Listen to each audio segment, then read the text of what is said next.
Good afternoon বন্ধুরা, তোমাদের নিশ্চয়ই খাওয়া দাওয়া হয়ে গেছে। আমরা এখন খাওয়া দাওয়া করব। আর সারাদিন আমি কি রান্না বান্না করেছি সেটাই তোমাদের কাছে শেয়ার করছি। এই যে মোচা রান্না করছি।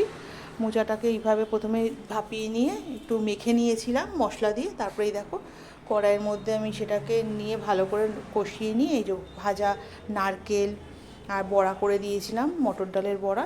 আর নামাবার সময় মিষ্টি আর একটুখানি ঘি আর ধনেপাতা দিয়ে নামিয়ে নিয়েছি। যে মোচার ঘন্ট হয়ে গেছে। এদিকে পেঁয়াজ কলি ভেজেছিলাম আলু দিয়ে।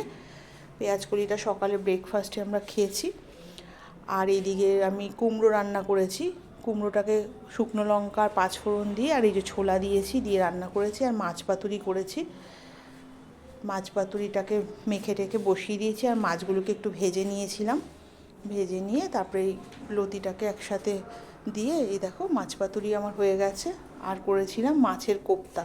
এই রেসিপিটা আমি তোমাদের সাথে পরে শেয়ার করে দেব, মাছের কোপ্তাটা করেছি কি করে। এই যে মাছের কোপ্তা রেডি হয়ে গেছে। এখন আমরা খাওয়া দাওয়া করব। লাঞ্চ থালি সাজিয়ে নিয়েছি।